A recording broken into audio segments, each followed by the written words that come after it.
Number 3, ó wà ń bẹ̀ ó ló kẹ̀yìn sí wọn ó dẹ̀ ń gbọ́ tí wọ́n ń ṣe sound tí wọ́n fúnra wọn ní doggy. Ó dẹ̀ ń sọ fún gbogbo ayé pé it was not intentional, ó ní plan. And at the end of the day, the thing tó ṣẹlẹ̀ láàrin ẹ̀yin mẹ́ta ó dé ọ̀dọ̀ Lande. Ṣé àǹjọ̀nú angel àbí ghost ló wọlé record tó fi dé ọ̀dọ̀ Lande? Pékélé arúgbó jẹ gbèsè ta ní ọ̀sán. Still on the matter. Ẹ̀yin èèyàn mi nílẹ̀, ẹ̀yin èèyàn mi lóde. Ta ló fúnra wọn dọ́gì? Ta wọ́n fún dọ́gì? Orí ètò ilẹ̀ ti gbọ́. Ẹ gbọ́ wìrìwìrì àṣírí ti padà tú o. Ọmọ Nàìjíríà. Wọ́n fúnra wọn dọ́gì, wọ́n fúnra wọn ní ẹ̀ẹ́dì. Lórí ètò yìí náà lẹ ti gbọ́. Ẹ dákun ẹ bá ń subscribe sórí channel yìí. Ẹ like, ẹ share rẹ̀ kẹ́ dẹ̀ follow yàtùyàtù. Ẹ jẹ́ n gbé fọ́nrán wọlé kí n má bàa dá wa lágara jàre. Wọ́n fúnra wọn dọ́gì o. Kódà wọ́n tún fúnra wọn ní ẹ̀ẹ́dì pẹ̀lú. Ta wọ́n fún dọ́gì? Ta ló fún yàn dọ́gì? Orí ètò yìí ilẹ̀ ti gbọ́. Àṣírí ti tú o. Bóyá kẹ́ bá wà nílé ní pé wọ́n bára wọn ṣe dọ́gì nínú kitchen. Okay. Bóyá kẹ́ bá mi invite màmá kò tí ì débi tó jẹ́ pé bàbá tí ní pé wọ̀gán fún àwọn ní head o tí ì ṣàlàyé bẹ̀ yẹn. Ó ti sọ fún yín ó exonerate ara ẹ̀. Mọ́mí ṣé mo lè sọ̀rọ̀? Yes. Ẹ mọ̀ pé mo wà tipsy ńjọ́ yẹn, mi lè parọ́ fún yín, mi ìṣọlọ́tí, mo wà tipsy, mi ní parọ́ fún yín. So torí ẹ̀ ló dẹ̀ ṣe, torí ẹ̀ ni Marigold ẹ ṣe ń bọ́ǹbù ọtí mọ́ mi, ó mọ̀ pé mi ò mọ tí mu. That shouldn't be. Anyways, I believe you've learnt your lesson. Mommy, mi ò mọ tí mu rárá. I know, but that shouldn't be an excuse. Ẹ mọ̀ pé mi ò lè parọ́ fún yín, ó rọ mí lọ sí ìjọ yẹn gẹ́gẹ́ burúkú tẹ̀ ń wí. I know. Ó rọ mí lọ tí yóò ní. Hold on. Baba T, another question. Nígbà tí ẹ wá ṣe truth adìẹ yẹn tán, wọ́n wá ṣe wọ́n wá lọ. How many days after ni Dara wá pè pé òun fẹ́ jẹ pizza? How many days after? Mi mọ̀ bóyá bí ẹ jẹ́ n wò ná. No, Dara kan ló pè o. Marigold, only Marigold push Dara. Ó push Dara. So that means they were together. Yes, ó push Dara. They were together. Bí kéèyàn sọ pé yá pé sọ pé mo fẹ́ jẹ nǹkan báyìí. Ada fún point mo fẹ́ mú jáde níbẹ̀. Ada fún yín. Mi ò ní wá yín tí mà. Baba T máa gbọ́ mi. Nígbà tí you have found out that is Lande's wife. Yes. When Dara now called you again, why are you giving her attention? Thank you very much, ma. After when they've done what they have done to me, which I know that I'm in their net. Me more plot because again, you know what your plan ni. Me more plot tí wọ́n máa gbé jáde fún mi. Bóyá wọ́n máa lọ yí sí rape ni o. Bóyá wọ́n máa lọ fi tarnish image mi lọ́dọ̀ ọkọ wọn ni o. Pọ́sì ẹjọ́ nítorí Ọlọ́run. Marigold ṣé wọ́n nìyẹn? Marigold. Bẹ́ẹ̀ni ma. Láti gbà yẹn. Bàbá tí bá mi mute go. Okay. Marigold ṣé wọ́n nìyẹn introduce ààrẹ? Bẹ́ẹ̀ni ma. Ta ló pè ṣé bọ̀bọ́ yìí ló pè ẹ́ bàbá tí ló pè ẹ́ pé wá lé mi àbí wọ́n ló pè fún bọ̀ wá lé wọn? Má parọ́ ń bí o. Má parọ́ ń bí mo burú sá gan o. Mo burú sá gan. Mi ní parọ́. Bẹ́ẹ̀ni. Mi ò ní parọ́. Mo dẹ̀ máa ṣàlàyé bí everything ṣe jẹ́ because bó ti bí. Ó máa ṣàlàyé má rush mi. Esabod ló wá ló ń bẹ sọ̀rọ̀. Nígbà tó ló ń bọ̀ wá lé ẹ̀ ǹjẹ́ ó sọ fún pé òun mú ìyàwó Lande bọ̀. Rárá. Kí tó fi mú ìyàwó Lande lọ síbẹ̀ tó dẹ̀ mọ̀ pé ilé ọkọ ló wà. Ọjọ́ yẹn a jáde ní a lọ ra nǹkan ní sáìdì Ọmọlé. Èmi àti bàbá tí dẹ̀ máa ń sọ̀rọ̀ dáadáa. So mo wá rántí pé wọ́n sọ pé àwọn ti kó wá sí Ọmọlé. Mo kọ̀ wá lọ sí mi pé wọ́n pé bí a mo fẹ́ ṣe launching àbí bóyá ọ̀rọ̀ MC àtọ̀ mi ò sọ̀rọ̀ MC àbí mo pè wọ́n fún MC rárá. Mo wá ní àpé bàbá tí mo dẹ̀ wà ní àdúgbò yín níbo lọ́dọ̀ yín kí n wá kí yín. And that is the first time tí màá lọ sílé wọn. Location láti máa ń pàdé. Tá bá dẹ̀ pàdé location, ọmọ ìgbà mi ó máa róúnjẹ fún mi. Tó bá jẹ́ time tèmi náà fẹ́ róúnjẹ, mo máa ń bá wọn róúnjẹ dání. So mi kì í pè wọ́n pé bóyá mo pè wọ́n pé mo ní ìdíwó kọ́ fún mi lówó never. Okay. So mo dẹ̀ pé wọ́n lọ́jọ́ yẹn nìyẹn ní pé àbábá tí mo wà ládùúgbò yìí ṣe wà ńlé. àwọn aláwọn wà lé wọn dẹ̀ bèrè lọ́wọ́ bóyá mo mú yàn bọ̀ mo kàn ní mo ń bọ̀ mo fẹ́ wá kéyìn ní tilẹ̀ tọ́lọ́ bá dẹ̀ ṣe débẹ̀ wọ́n dẹ̀ bẹ̀rẹ̀ pé àpéta ni ẹni yìí mo á ní àpé ọ̀rẹ́ mi ni kódà mi tẹ̀sán pé mi ìporúkọ ẹ̀ gan mo kàn ní ọ̀rẹ́ mi náà wá ní òkè. òkè o yìí torí sẹ̀ péyàwó Lande ní. mi ì torí sẹ̀ péyàwó. mo náà dẹ̀ mọ́. mi ì mọ̀ bóyá wọ́n mọ̀ra mi ì lè parọ́ mi ì mọ̀ bóyá wọ́n mọ̀ra so bí mo ṣe wá dọ́dọ̀ Lande bí mo ṣe dọ́dọ̀ bàbá tí òun ṣọlọ tí wọ́n mọtí lẹ́yìn kan smoke mo á ń ṣínú fíríjì wọn mọ̀ mú ìwọlé mo á ń ṣínú fíríjì pé bàbá tí ẹ̀yin ò tẹ̀ ní ọtí sílé tí something like that wọ́n dẹ̀ ní ó mọ̀ pé mi ò ṣọlọ tí mi ní ọtí sílé bí soda water bí nǹkan làwọn nílé meanwhile àwọn náà ń prepare láti dáná wọ́n fẹ́ dáná so bí mo ṣe wá sọ wọn pé èmi máa mú nǹkan ọ̀hún wọ́n dẹ̀ fún mi ní wọ́n pe driver wọn wá wọ́n fún driver wọn ní ATM èmi àti driver wọn la jáde la lọ sí. jọjọ pause ìgbà tẹ délé ẹlẹ́fẹ́ mutí ó wá lóhun òlò tí ń lé. bẹ́ẹ̀ni. ó wá fún ta ló fún driver ní nǹkan àbí bàbá tí ló lọ́rọ̀ tí. rárá bàbá tí pé driver wọn wá wọ́n fún wọn ní ATM wọ́n wá ní kémi àti driver wọn ká lọ ra nǹkan tí a bá fẹ́. So a dẹ̀ dé store mo dẹ̀ ra drink. ẹ jọ̀ọ́ má bínú ṣé Dara tẹ̀lé ìwọ àti driver lọ àbí ìwọ àti driver lẹ́jọ́ lọ. èmi àti driver la lọ ra drink.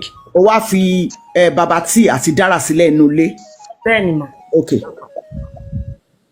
so ìgbà tí a wá dé bàbá títí wọ́n ti prepare iná dídá so wọ́n ní àpé ẹjẹ èmi kò bọ́ síbẹ̀ ntẹ̀mí mo kàn wọ́n ní àpé kí lẹ fẹ́ ṣe wọ́n wá ní iṣu àtẹ̀yìn pé ká ṣe iṣu àtẹ̀yìn náà pé àwọn ní iná fún oúnjẹ ní pé àwọn máa ń jẹun. mọ́mì irọ́ ló ń pa o. bàbá tí hold on hold on má sọ ipe má gbé báìbù dání hold on má gbé báìbù dání mi ò lè fi ok mo ti gbọ́ máa má bínú. wait Marigold hold on. Baba T, let her finish talking. You have your opportunity. Either is your word against us or her word against yours. Just wait and listen. Toma, my jot point down. Jot point to my react. Sit down. Okay, ma. Emma Binu. No, don't interrupt her. So, ade day. Nígbà tí farabalẹ̀ èmi náà ní ìbéèrè tí mo fẹ́ bi ẹ́ léèrè o. Okay, ma. Ìwọ àti driver ẹ lọ ra kìnìkẹ́ tó fi mú ọ̀rẹ́ tó mú wọlé tó fi fílẹ̀ pẹ̀lú ọkùnrin. Ma mi ò ní any intention àbí bóyá kinní kan mi ò gbogbo nǹkan tí ó bá yín pé bóyá tí nǹkan bá ṣẹlẹ̀ èèyàn kọ́ ṣàmọ́ máa ro oríṣiríṣi mi ní intention pé bóyá mo fẹ́ lọ mo ní any. àjòjì ló mú wọnú ilé rẹ̀ ó wá fẹ́ lọ ra nǹkan kéré tó mú ó ṣe máa fi obìnrin ìyàwó lélẹ̀ pẹ̀lú single man is a question. Tí ìbẹ̀ pé ó ti wà pre-planned. Kò sí kankan tí mo replan mo ṣe gbé Bible mo ṣe gbé dání. Ọ̀rọ̀ Bible ló kù mí rẹ̀ ní ti gbé Bible ìwé lásán ní scripture. Ìtí mò ń bí ẹlẹ́rìí ni wípé kí tó fi married woman ọ̀rẹ́ ẹ̀ sílẹ̀ pẹ̀lú single man nínú ilé tó dẹ̀ sí ẹ̀kọ́ kan mí ń bẹ̀. Mo filẹ̀ mi ìgbà tó ní pé ká lọ rọtí so wọn dẹ̀ ní pé ká jọ́ dẹ̀ ní à. Ọ̀kadà lẹ́gbẹ́ ni tí ó gba èèyàn mẹ́ta ṣèbí mọ́tò lẹ́ fi lọ rọtí. Bẹ́ẹ̀ ni mà. Kílé tó sọpọ̀ ọ̀rẹ́ mi jẹ́ ká lọ rọtí. Mi ìró dé gbogbo bẹ̀yẹn mà. Kí ni association ẹ pẹ̀lú Lande? Mo jẹ́ bíi manager then adé bíi family friend ṣá. Ta ló gbé Dara fún Lande? Mi ìgbé Dara fún Lande ó mọ Dara ní ọ̀dọ̀ mi because mo ṣe ìfẹ́ kékeré. Ó mọ ọ̀dọ̀ ló ti ní ti Dara. Bẹ́ẹ̀ ni mà. Okay fine okay máa sọ̀rọ̀ ẹ lọ. So bá ṣe dé níbi tá a ti lọ ra drink so bí mo ṣe gbé drink yẹn lẹ̀ a gbé sínú fridge cause kò tutù so mo wá ń dáná like wọ́n á fọwọ́ kan dáná ní kitchen because kitchen náà ni everybody náà wà so a wá ń sọ̀rọ̀ lọ so bàbá tí wọ́n á sọ̀rọ̀ pa ìyàwó wọn something like that wọ́n ṣà ń sọ̀rọ̀ like kan tí ìyàwó wọn ṣe kìnnìkan oríṣiríṣi so from there ni Dara wá ní àpé eléyìí tá fi tí gbogbo ẹ̀kọ́ ṣe dọ́ọ̀bá pé kìnnìkan ká ṣe truth or dare. Ta ló kọ́kọ́ suggest truth or dare ṣé bàbá yìí ni àbí ta ni? Mo ṣe bàbá tí Dara ló suggest pé ká ṣe truth or dare. wọ́n ní wọ́n lu suggest pé kẹ́ ṣe truth or dare kí lẹ ṣe débẹ̀ kí lẹ rò débẹ̀ kí ni intention yẹn láti lọ sí ilé ẹ̀ tó fi di ọ̀rọ̀ truth or dare tẹ́lẹ̀ fokó lóko gbá game. mi ò ní intention kankan mọ́. that make me wàsílà tí ń ṣe 3 sums ti pẹ́. mi ò bá ṣe rú ẹ̀rí. tó o bá ṣe rú ẹ̀rí okay accepted. Dara dé pé kẹ́ ṣe truth or dare kí ni wọ́n wá sọ. Èmi ò sọ̀rọ̀ máa ní à pé mo wá sọ sípò mo ní bàbá tí ò kí ń mu ọtí ó wá ní àgbà tí wọn kí ń mu ọtí ń pèsè bí 2 option ni wọ́n dẹ̀ máa fowó bẹ́ẹ̀lì ara wọn. okay kó fi owó bẹ́ẹ̀lì ara ẹ̀ ṣé kíkí tó lọ kí nìyẹn. ìdásí pé aṣẹ́wó ni ìwọ àti Dara ń ṣe kiri. This is baba setup ó wá try láti lọ ṣe damage control. Okay ìgbà tó wá sí ọ̀rẹ́ ẹ̀ ní pé kẹ́ ṣe truth or dare tó wà related mọ́ okó àtẹ̀pọ̀n kí ni èsì fún tí ó yẹ kí ìwọ sọ fún Dara àti ìyàwó ilé. mi ò fẹ́ mi lè para mi ò fẹ́ ní ìsìn mo dẹ̀ bàbá tí ni ó yá like adẹ̀ òun pé kí báwo ni géèmù yẹn ṣe lò. ìwọ́dẹ̀ bọ̀ aṣọ níwájú ọlọ́run àti ènìyàn nítorí bá ṣe yàn ń parọ́ fẹ́mi o. mi ì bọ́ṣọ mi ì bọ́ṣọ. ta ló kọ́kọ́ ń fi okó ẹ̀ ṣeré. ta ló lẹ́yìn tẹ́ mute ara yín ẹ má yẹ ń já yín lẹ̀ o. ta ló kọ́kọ́ ń fi okó ẹ̀ ṣeré nínú ìwà àti Dara. mi ò fi okó wọn ṣeré. lókè ta ló ṣe bàbá tí wàá bọ́ ṣòkòtò. kò tí ì dé gbogbo bẹ̀yẹn mà. ó kì í máa sọ̀rọ̀ lọ. bàdẹ̀ ṣe ń ṣe game bọ́dẹ̀ ṣe ṣàlàyé èmi fọwọ́ kan dáná bí bọ́ ṣe ń ṣe géèmù yẹn náà wọ́n fi ọwọ́ kan ṣe géèmù. ilé tó fi ń dáná nílé ọkùnrin tó òde rí wáyé tó fi di pé wọ́n ló ń lọ kitchen tó lọ ń dáná níbẹ̀. ẹ lọ dominate ẹ with your bad negative aura ìtumọ̀ ẹ̀ nìyẹn. bí a máa sọ̀rọ̀ ẹ lọ. gbàtọ́ tí ń dáná ó ti dìyàwó lé nìyẹn. ó ṣáàrí bí mo ṣe tírìtì ìyàwó létí Adéyẹmí èmi ò kì í wá bias. kí lẹ rò débi truth or dare jọ fún mi ní ánsà yẹn ṣé bàbá tí ló kọ́kọ́ sọ gẹ́sẹ̀ pé truth or dare àbẹ́yìn girls yẹn lọ sọ bẹ́ẹ̀. Dára ló sọ pé ká ṣe truth or dare.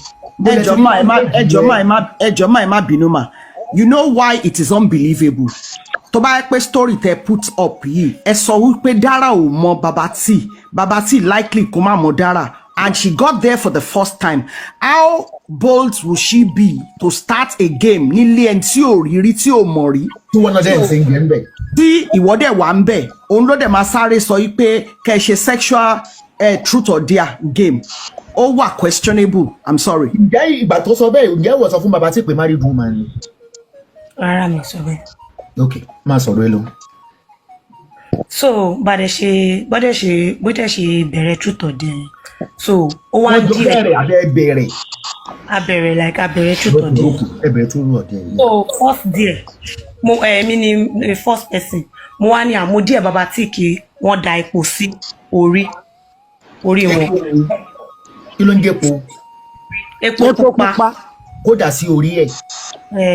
pé kó da epo pupa sí orí wọn so bàbá tí wàá ní à pé mo ń ṣe ètèpo tiwọn màá wá da epo tí mo manage màá wá dà sí orí máa ní àtẹ́bà lè ṣe ẹ̀dẹ̀ mú short wọ́n wá ní à pé màá tẹ owó wọ́n dẹ̀ tẹ fine. kí ni intention yín láti lọ síbẹ̀ in the first case. mi ò ní any intention mọ́. tó sì ń tẹ́lẹ̀ pé ẹ wá dómi ni àbí kí ló fa gbogbo da epo sí rí. wájú tó sì mi rí àwọn tó sì anybody wọn dẹ̀ mọ̀ bóyá mo ń gbọ́. mi ò set anybody up mọ́. ẹ̀yin mélòó lẹ wà nínú ilé. èmi bàbá tí Dara then driver wọn jáde padà because driver wọn wọlé wọn jáde. so gbogbo bàtẹ́ ìṣe géèmù yẹn driver yẹn ò sìn bẹ́ẹ̀ ni tilẹ̀ tọ́lọ́. bẹ́ẹ̀ni. báwo ni ìlànà ti wá gbọ́ ń tẹ́ ṣe níbẹ̀. mi ò mọ̀. ok mo máa sọ̀rọ̀ lọ. ok so bí a dẹ̀ ṣe ń ṣe géèmù yẹn wọ́n á díẹ̀ bàbá tí ń pe kàn da epo sórí so bàbá tí wà ní à pé báwo làwọn ṣe máa da epo sórí pé ṣèbí káwọn mu short àbí káwọn tẹ 5,000 Mary ó dẹ̀ mọ̀ pé mi kì í mu ọtí ó wá ní kí lọ da epo mi sórí ó ti mọ̀ pé mi nílé dà sórí wọ́n dẹ̀ send 5,000 so from there wọ́n tún wá díẹ̀ ìgbà tí kíní ẹ̀ tàn sí wọn. ó send 5,000 àbí. bẹ́ẹ̀ni. ok. so ìgbà tó tún wá yá wọ́n wá tún kíní ẹ̀ dọ́dọ̀ wọn díẹ̀ dára pé àwọn díẹ̀ dára kí ló tẹ̀ díẹ̀ wọ́n ṣáà díẹ̀ dára fún nǹkan kan ṣá òun ṣe nǹkan tó le ó ṣe so Dara náà wá díẹ̀ wọn padà pé mi ì rántí mi lè parọ́ wọ́n kàn díẹ̀ bọ̀ kò ń ṣe nǹkan tó le. bí wọ́n ní kó bọ́ bra. no wọ́n ní kó bọ́ bra no wọ́n ní kó bọ́ bra wọ́n díẹ̀ sí nǹkan kan ní bọ̀ nǹkan yẹn kò le mi lè parọ́. Yes ó ṣe. So ìgbà tí kíní ẹ̀ wá tàn sí mi ìgbà tó tàn sí àwọn náà Dara ṣàwá díẹ̀ bàbá tí sí ara wọn. Wọ́n sọ pé Dara nìkan ló ń bí àwọn o tí ì sọ pé wọ́n kan ń bí àwọn. Dara díẹ̀ bàbá máa ẹjọ́ ẹ kí n ṣàlàyé bó ṣe jẹ́ so question tí bá ti wá fẹ́ put to me ẹ lè put ẹ̀ so máa máa dá yín. mo lè gbàgbé mo ń interview ẹ̀ náà ní yá máa sọ̀rọ̀ lọ Dara tún díẹ̀ ẹ̀ ok. So Dara wá díẹ̀ pé òun díẹ̀ wọn kó bọ́ ṣòkòtò wọn bàbá tí wàá ní báwo mo ṣe máa bọ́ ṣòkòtò ṣé ẹ̀yàn ọmọ iṣẹ́ normal ṣá wọ́n ṣàfi ọ̀rọ̀ yẹn ṣeré awáyà ẹmu ṣọ́ọ̀tì ẹ̀bá lè ṣe wọ́n dẹ̀ transfer wọ́n dà kọ́ ṣe. ọmọ sì tún bí ẹ kí ni plan yín kẹ tó sọ pé ń bọ̀. Èmi ò ní plan. Iṣẹ́ aṣílẹ̀ ìjọ ń ṣe kiri for you to walk into his man's house bọ́ ṣòkòtò dépo sórí fowó bíréèlì ara ẹ ti ṣe fún ọ̀pọ̀lọpọ̀ èèyàn máa sọ̀rọ̀ lọ. So bó ṣàṣe àwọn méjèèjì wá ń díẹ̀ ara wọn sí Dara wá ń díẹ̀ bàbá tí sí ààrẹ ìgbà tó wá tó stage kan tó bá ṣàn díẹ̀ bàbá tí máa sanwó àbí kọ́ mu ọtí so ìgbà tó wá tó stage kan Dara wá ní bàbá tí ò jẹ́ kí géèmù yìí dùn jàre ní pé kí ló tó tẹ̀ ń ṣe báyìí láàrin obìnrin méjì something like that the mother pé ṣe bó mo máa díẹ̀ wọn sí nǹkan tí wọ́n lè ṣe ni ṣe bí tó ń pé so that like wọ́n máa díẹ̀ wọn sí nǹkan tí wọ́n lè ṣe pé báwo lòun ṣe ń dí èèyàn òun ṣe game ó wá ń dí èèyàn sí ara ẹ̀ mo ní o lè dí ẹ̀wọ̀n mo ní o ṣára wọn added wọn tí mo fún ọ pé kọ́ depo sórí àbí kọ́ sáré jáde nínú ilé kọ́ tún sáré wọlé padà. bọ́ tó kọ̀ pé ìyàwó lé ní ẹni tẹ́ ẹjọ́ lọ bẹ̀ àbó mọ̀. mo mọ̀ pé ìyàwó lé ni. máa sọ̀rọ̀ lọ. so mo wá ní à pé wàá dẹ̀ fún wọn ní ìyẹn bàbá tí wàá nù tẹ̀sí tó pé àwọn understand the game ni pé ó yá ká ṣẹ̀ṣẹ̀ wá bẹ̀rẹ̀ báyìí bọ́dẹ̀ ṣe bẹ̀rẹ̀ the first thing ó díẹ̀ bàbá tí ni pé kí bàbá tí kó bọ́ ṣòkòtò bàbá tí wàá láwọn lè bọ́ ṣòkòtò àwọn máa sanwó ó tún wá dé bàbá tí wàá díẹ̀ yes bàbá díẹ̀ ní àwọn díẹ̀ kó bọ́ aṣọ tiẹ̀ ó wá bọ́ aṣọ bó ṣe wá bọ́ aṣọ bàbá tí wàá ní okay well play pé o ṣóun pé o níwèrè àbí something like that ìgbà tí ó wá díẹ̀ bàbá tí padà náà ó wá lóun náà díẹ̀ bàbá tí kí bàbá tí bọ́ aṣọ tọ́pù tọwọ́ bàbá tí bọ́ aṣọ. ìwọ́dẹ̀ wà ń bẹ̀. yes mo wà ń bẹ̀ because àjọ ń ṣe géèmù ni so ìgbà tó tún wá yá wọ́n ṣàwọn à ń ṣe géèmù yẹn débi pé wọ́n wá like àwọn méjèèjì wá ń fèsì ara wọn wọ́n wá ń dí ara wọn sí ara wọn so wọ́n wá ṣe débi pé òun díẹ̀ bàbá tí wà ní I dare you to come and give me doggy. of course ẹ ti jí ilé already. so bóde bí bàbá tí dẹ̀ ṣe díẹ̀ pé kó wá give òun ní doggy wọ́n wá like bàbá tí wà ní ṣé mo fẹ́ máa wo àwọn pé kí n kọ ẹ̀yìn sí wọn náà máa ní èwo ni kọ ẹ̀yìn sí yín something like that pé wọ́n wá ní kò tẹ̀ need ó yá kọ like kí n kọ ẹ̀yìn sí wọn mo wá kọ ẹ̀yìn sí wọn wọ́n wá jọ ṣe nǹkan tó fẹ́ ṣe. but wọ́n kọjú sóògiri. bẹ́ẹ̀ ni like mo kọjú síwájú kitchen wọn. but wọ́n ti ń ṣe òun gbọ́ dúdú. bẹ́ẹ̀ ni mo ń gbọ́ dúdú. okay. so mo ní bàbá tí ṣe mo ní ẹ̀yìn àti Dara ṣe wà òkè ṣá pé ọ̀rọ̀ géèmù tẹ́tí wá ṣe kò wá yé mi o ní pé normal ẹni ká ṣe truth or dare lóòótọ́ ó ní ká ṣe truth or dare abẹ̀rẹ̀ truth or dare ẹ wá rúnra yín ọ wá ní a ṣèbí géèmù ni ṣèbẹ́yìn lè ẹ sọ pé díẹ̀ nígbà náà wá ní ẹ. olùwà tó lórí ẹ kọ́kọ́ bẹ̀rẹ̀ ó rí street. ẹ jọ̀ọ́ màmá ẹ má bínú ṣé nígbà tí wọ́n ṣe tán ló ń béèrè question yìí àbí bọ́n ṣe ń ṣe lọ ló ń béèrè question. ìgbà tí wọ́n ṣe tán ni mo béèrè question yìí nígbà bẹ́ẹ̀ ni pé ẹ̀dẹ̀ wá ń dí ara yín sí nonsense lẹ́wọ́ ni bàbá tí wàá dáhùn pé ṣebí géèmù ni ṣebí sọ pé ẹni tí ò bá lè ṣe káwọn wá mu ọtí ni àbí káwọn tún tẹ owó something like that tí ò bá lè ṣe bóun ló máa bẹ́ẹ̀lì ara ẹ̀ out mi ò wá sọ̀rọ̀. lórí tó ṣe ilé ọkọ nìwọ náà wà. rárá mọ́. ok máa sọ̀rọ̀ lọ. tó mi ò wá Dara wá sọ pé kí wo ni nonsense náà pé ṣebí we are both mature yẹn pé nǹkan tó bá dẹ̀ ti like ọ̀rọ̀ tó wà nù géèmù yìí like àwa tá mọ géèmù yìí náà la mọ géèmù yìí pé so kò gbọ́dọ̀ jáde síta. kí ló dé tẹ fi mọ géèmù yẹn ṣé ìyàwó làdẹ ṣì wà ní nígbà yẹn àbí kò sì ń bẹ mọ.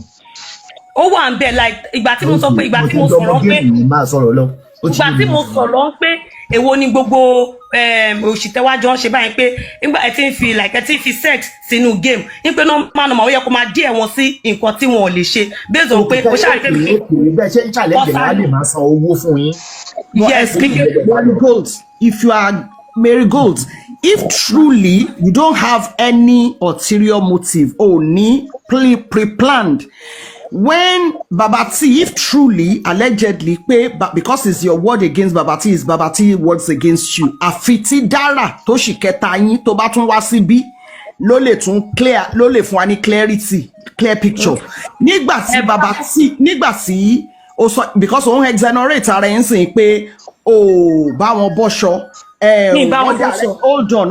Ó ní wọ́n dà gbogbo wa kọ́ lọ máa sùn síbì kan náà, kọrí síbì kan náà, and it's not everybody that will be stupid or dense. You said ìwọ ló máa rojọ́ àwọn èèyàn ọ̀jọ̀gbọ́n tó wà ń bì náà máa fi tí gbọ́ náà máa dẹ̀ sọ. But my question to you is that if you don't have any pre-planned, or possible kó ṣẹlẹ̀ kó má ní pre-planned, but if you don't have a pre-planned, you don't have ulterior motive, and you call Lande your that is your boss, his friend, his manager, and ìyàwó ẹ̀ wá díà ìwọ ló dẹ̀ mú débẹ̀ ó díà. Bàtọ̀ díà má bá bèbí NS bàtọ̀ mú débẹ̀ kò sọ pé this is ìyàwó Lande. That's what I'm saying. That's bẹ́ẹ̀ ni ma. Ló pè. mi sọ pé skit maker gan because kò ṣe skit maker. Okay, but ó sọ fún wọn pé hold on, ó pè ní skit maker but ó sọ pé ìyàwó Lande ni. Mi sọ pé ìyàwó Lande ni. So number one point ni number one tó ti kọ́kọ́ ti jẹ̀bi nìyẹn. Number two, nígbà tí ó wá dé stage tí wọ́n ti kọjú síra wọn, wọ́n ti yọ̀wọ́ ní setting according to what you said. Yes. Tán ti ní bọ́ṣòkòtò bọ́ṣọ tí ò sì di pé fún wọn ní dọ́gì o tó di pé bọ́ṣọ. If you're a true friend and a manager of Lande, Babati, ẹ wo ebi tá a ṣe dé ó ti tó, let's go. You did not do that. Ìkejì nìyẹn o.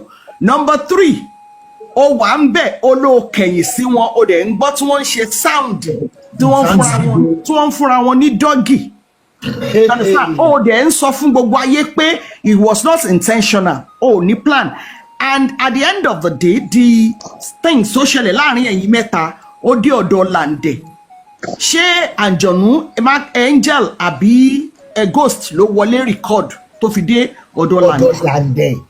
Màá bóyá kẹ bá wà ní. Lẹ́yìn wípé wọ́n bára wọn ṣe dọ́gì nínú kitchen. Okay.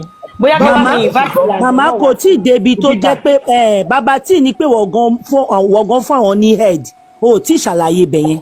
Ó ti sọ fún yín ó exonerate ara ẹ̀. Gbé báìbù sílẹ̀ kò sọ̀rọ̀ báìbù má wọ̀rí. Dọ́gì gbogbo ègún ní báìbù tó jẹ́ tèmi. Má ń sọ̀rọ̀. Mi ò bá fún Babati ń dọ́gì gbogbo ègún bíbélì ó máa jẹ́ ti Babati. Àdàbí tí bá ní ẹni. Ẹjọ́ tó rò tẹ́lẹ̀tẹ́lẹ̀ níbo mi ó yàtọ̀ sí ètò òrò níbí bá. ọ̀rọ̀ ẹ ti yàtọ̀. Nǹkan tí mo sọ. Ẹjọ́ tó rò tẹ́lẹ̀ ó ti yàtọ̀. Ọ̀rọ̀ ẹ ti yàtọ̀ níbi tó ti kọ́kọ́ sọ̀rọ̀ tẹ́lẹ̀ àti tó ń sọ sí ọ̀rọ̀ ẹ ti yàtọ̀. Ó ti Kí ni yàtọ̀. nǹkan tó yàtọ̀ ń bẹ́ẹ̀ mà? Nígbà tó kọ́kọ́ sọ̀rọ̀ lọ́hùn ó sọ wípé ó introduce Dara as skit maker. Mi sọ bẹ́ẹ̀ ẹ má parọ́ mọ́ mi. Okay, Dara nígbà tó sọ wípé ẹ má fi ọ̀rọ̀ sí mi lẹ́nu mà ẹ jù torí Ọlọ́run. Mi ò sọ bẹ́ẹ̀ nǹkan tí mo sọ ẹ lọ gbọ́ dáadáa. Okay, Tẹ́ bá ti wá gbọ́ dáadáa ẹ wá wá. Mo ní pé mo introduce Dara as a friend. Àti gbàgbé kí n ṣe skit maker but ọ̀gá ẹ̀ ní Lande kí ló mú ìyàwó ilé àwọn lè single man.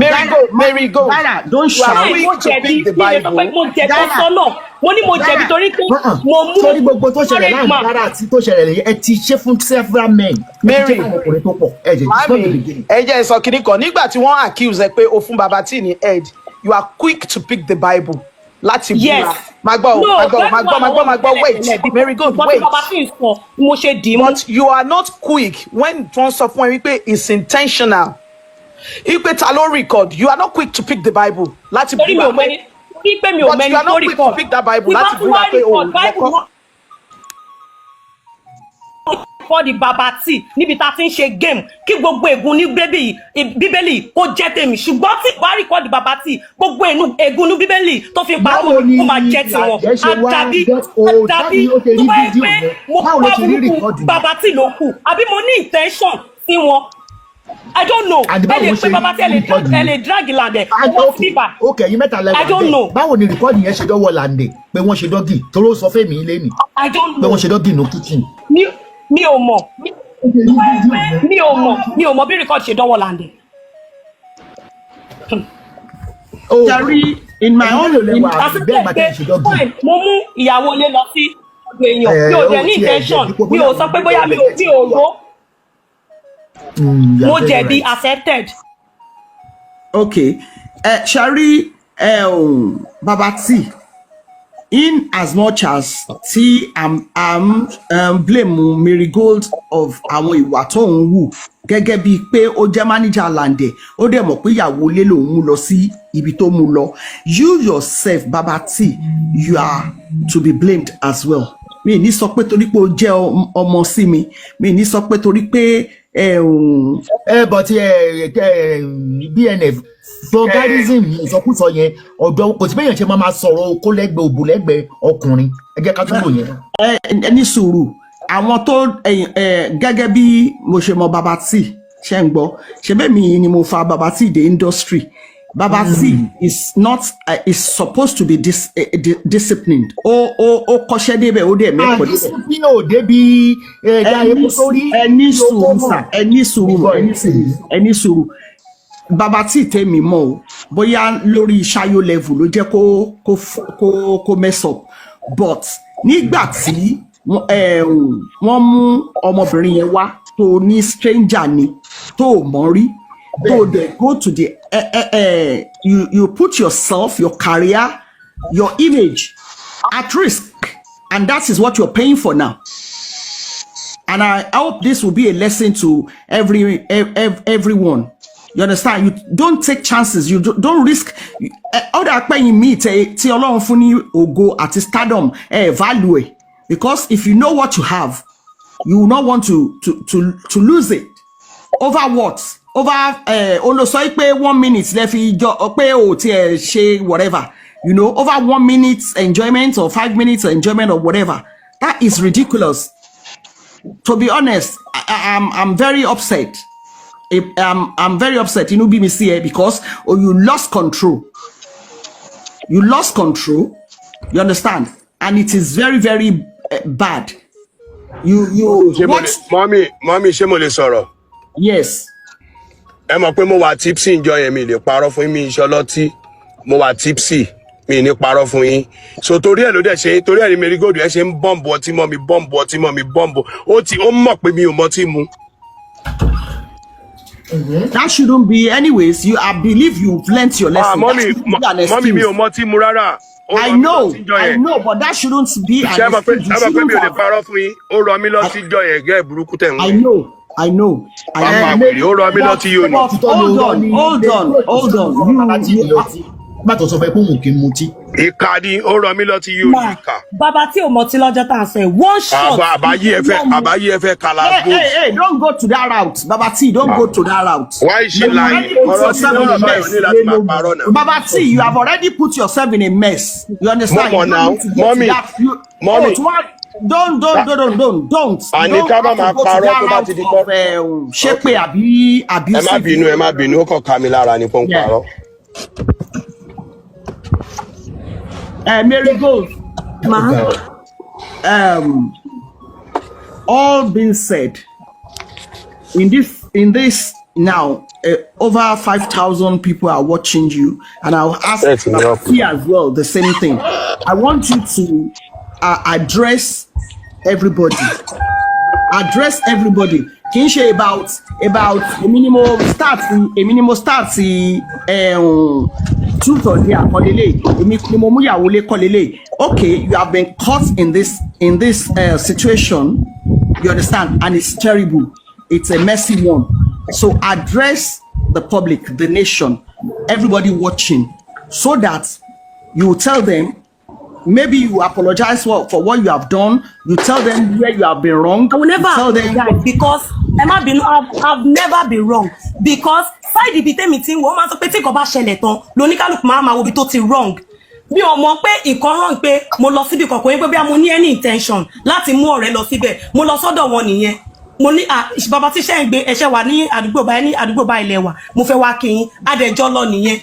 Okay fine everybody ló mature ó dá game kalẹ̀ a bẹ̀rẹ̀ game a dẹ̀ ṣe reason why tí bàbá tí fi wá ń parọ́ mọ́ mi pé mo sọ́ọ̀kà wọn tí mi ò dẹ̀ sọ́ọ̀kà wọn tẹ́tí wá ní mo bọ́ra sí wòwò tí mi ò dẹ̀ bọ́ra sí wòwò nígbà tẹ̀dẹ̀ ń ṣe géèmù yìí lọ́wọ́ the same yìí náà mo sọ pé Dara o ò lè máa jẹ́ bàbá tí sí àwọn nǹkan báyìí wàá dí àwọn sí ìbọ̀tẹ́ pé wọn ò lè ṣe bí kò ṣe gbá bí kò depo sórí àbí kò sáré wọlé ẹ̀dẹ̀ sọ ẹni ṣe mo fẹ́ máa ránù yín fún eré sísá ní àgbàlagbà something like that. So tó bá yẹ pé bóyá ẹ̀yin méjèèjì ẹ ti ní feelings fúnra yín ni ṣe bí ẹ díẹ̀ mi náà ṣé mo ṣe ni ẹ sọ̀rọ̀ ṣé mo ṣe díẹ̀ tẹ fún mi did I do it. Díẹ̀ wo ni wọ́n díẹ̀ ìwọ Mary Gold what kind of díẹ̀ ni bàbá tí díẹ̀ what kind of díẹ̀ ni ọ̀rẹ́ díẹ̀. ọ̀rẹ́ mi díẹ̀ mi sí bàbá tí wọ́n ní pé ó ní kí n kiss bàbá tí mo dẹ̀ ní mi ò lè ṣe mo máa mu short. Okay kí ni bàbá tí díẹ̀. Bàbá tí díẹ̀ mi pé kí n finger ọ̀rẹ́ mi mo dẹ̀ ní pé mi ò ṣe lesbian I can't do it. Dáadáa. Irọ́ ló ń pa. I have to even get out of here. He says. Irọ́ ló ń pa. Ìṣù lọ́wọ́ tẹ̀ ń wò yẹn. Irọ́ ló ń pa ìṣù yẹn. Ọlọ́run ti mú yẹn. Tẹ́ni Mary Gold ìwọ ló lè clear mi fọ́rọ̀ yìí lọ clear orúkọ mi tí mo ní bàbá tí láàrin èmi àti yín náà ṣé nǹkan mo mú Dara lóòótọ́ ẹ sọ pé ẹ mọ̀ Dara because Ọlọ́run God so good. My brother was very smart. Tó fi ní kí n record ọ̀rọ̀ yín. I have your record. Yes. Màá gbọ́ sẹ́. I have your record. Màá gbọ́ sẹ́. Torí pé mo wọ́n pé kò tọ́ sí mi lẹ́nu kí n sọ pé báyàwó lé sùn. Torí pé àwọn èèyàn máa bá ń pín pé mo mú ìyàwó lé wá sọ́dọ̀ yín fine accepted. Which I don't know pé ẹ̀yin méjèèjì tó ń record yẹn. Ẹbí wo ló wá ń bi mí nìsín? Ìwọ ló léèsì wa pọ̀ náà ìwọ ló create gbogbo fọ́ọ̀n náà ìwọ ló wá sínú ilé mi ìwọ ló create. èmi méjèèjì jọ dí ara yín síra yín èmi mo sọ pé kẹjọ fúnra yín dọ́gì èmi mo ní pé kẹ fíńgà. ṣebí wọ head ìwọ náà head mi náà. ẹ fi ilé ayé yín ṣépè sí pé. Oya má wọrí ìyẹn kọ́ ni bone of contention má wọrí ìyẹn kọ́ ni bone of contention. Gbogbo nǹkan tí mo ní láyé mi ó bàjẹ́. Mary Gold play ẹ máa jẹ́kulẹ̀ ní lágbára Ọlọ́run. Má ṣe pé àbí tí wọ́n wá nǹkan burúkú fún yà bí. I have to get out of here. This is not fair. I don't like this for our brand. I don't like this for our brand. Mi fún pẹ̀lú godfather mi tẹ́ni kí wọ́n máa sọ fún mi tí mo ní I don't want to come out in the first place. Because Dara wà nínú àwọn tó yẹ kí n kọ́ mọ̀ pé Mary Gold má bí ní sí ẹ̀rìkọ́dì yẹn náà. tó kọ́ mọ̀ tún pé torí pé àwọn èèyàn rò pé Dara bí ni pé èmi mo lọ sọ fọ́kàn òun which means tí mi ò mọ̀ gbogbo chatting lórí fóònù ìyàwó ẹ̀ ṣé kò rí ni ṣé mo mọ̀ bóyá ẹ̀yin méjèèjì tún bá ara yín sọ̀rọ̀ ni. Má bínú play rìkọ́dì yẹn má bínú play rìkọ́dì tó fi sọ pé kò bọ́ta wá defender wọn. Mary Gold ṣé mo kó àwọn nǹkan tó lè justify ìwọ gangan náà. mi ò lè pay ẹ̀ bíbá tí mọ̀mí Esabod tó bá béèrè lọ́mí àbí tó bá mo lè send ẹ̀ sí wọn kọ́ rí tó mi lè pay ẹ̀ bíbá. Okay bá àbí kí ọkùnrin kan dá sí ọ̀rọ̀ yẹn if not sùn máa já yín sọ̀kalẹ̀. Wọ́n jẹ́ wọn á parọ́ mọ́. Ọkùnrin wo ló.